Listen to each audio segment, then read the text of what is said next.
having established that modernism is a philosophical system, we have to ask ourselves, what is the intended end of this system?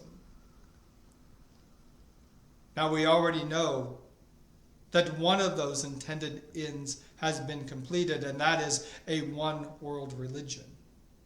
The Second Vatican Council, with its primary doctrine of ecumenism, established a one-world religion, a one-world church. Just think about it for a moment. If the primary doctrine of a church is going to be that all religions are equal and all religions make up the church, not just one religion or one faith, then it would be reasonable to conclude that the Second Vatican Council established such a church, such a religion. The second movement of this intended end is that of a one-world economy, which is being worked at now. And finally, a one-world government, of which the book of the Apocalypse speaks of that the Antichrist is the one-world leader of all mankind. But that's not our focus in this particular series. The Holy Father points to the evolution of dogma as being the means that will bring about the one world church. This was in 1905.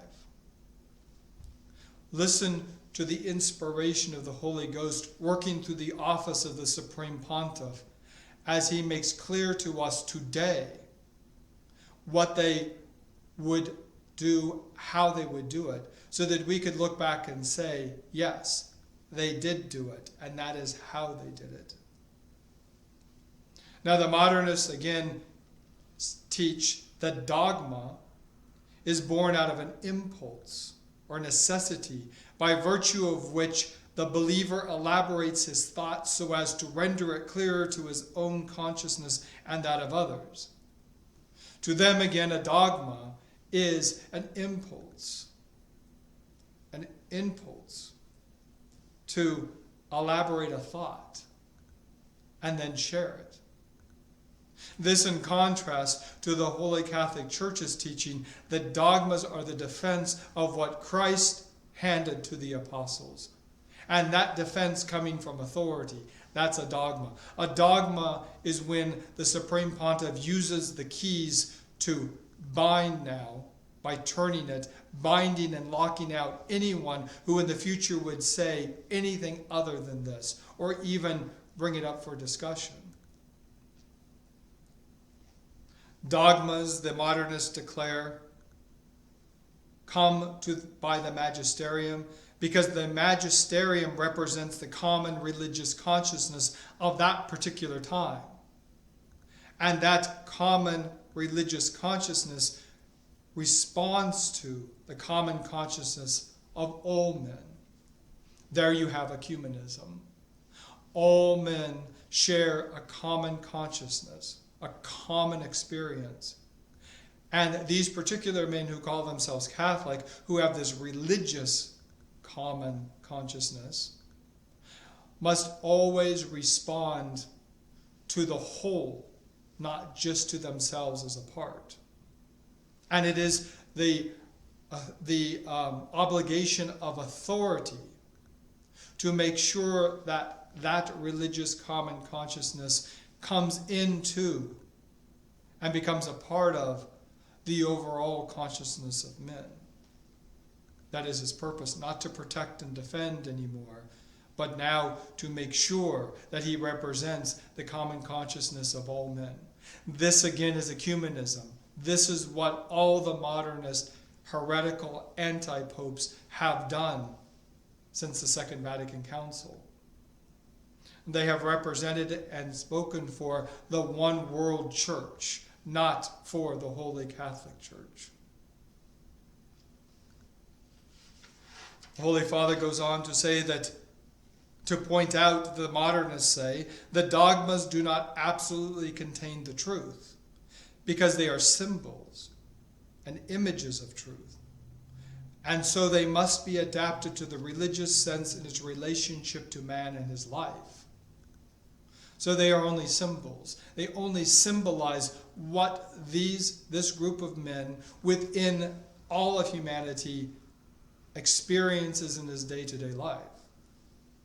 Remember, everything that has happened, even with the suppressing of the traditional Mass, if that were even possible, all of this was done because they put out, what do you call them? They took a poll. They asked people to give their opinions about things, how they felt, what they thought should be done. That is what they use as the reason why they have made this move. Because the majority of people today no longer believe in the same thing. The dogmas as instruments are vehicles for truth, and must therefore be adapted to man in his relationship to the religious sense. Therefore, dogmas are liable to change. Because man changes, dogmas which come from him are liable to change. Therefore, they evolve over time. They will go on to explain that the primitive formula is accepted and reflected upon by the intellect. This reflection changes with the gaining of new knowledge. In order for the faith to be a living faith, they say, the dogmas must change as man evolves and changes. Faith, and therefore religion, exists in the personal experience of the individual. Faith and religion exists in the personal experience of the individual, and is therefore subject to the individual. It is experience that makes the person who acquires it to be properly and truly a believer. Now, it is well to note that given this doctrine of experience united with that of symbolism, every religion, even that of paganism, must be held to be true, because there is a group of people that have that experience. Therefore, it is true. It's experience that makes it true, not when you've received that from a truth from outside of yourself. It is the experience yourself that makes it true for you. This is exactly the heretical doctrine on ecumenism taught by the Second Vatican Council and then made visible at Assisi.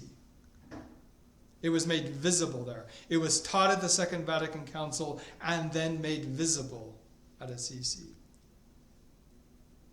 The most that a modernist can maintain is that the Catholic has more truth because his experience is more vivid. It's more broadcast. You can see the Mass. It's not like a Protestant service, but you can actually see more of the liturgy. You experience more of the songs. All of those kinds of things make it more vivid. But that does not mean that it becomes more true. This liturgy and ceremony corresponds more fully with the origins of Christianity. But to remember what we were taught as modernists. The Catholic Church has the fullness of truth, but other religions possess some of it, which is heretical.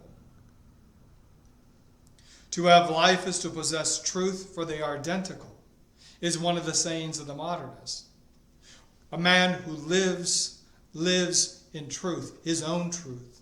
His experience for him is true. But it's subjective truth, not objective. There are not truths that apply to all men of all times and all places. They will maintain.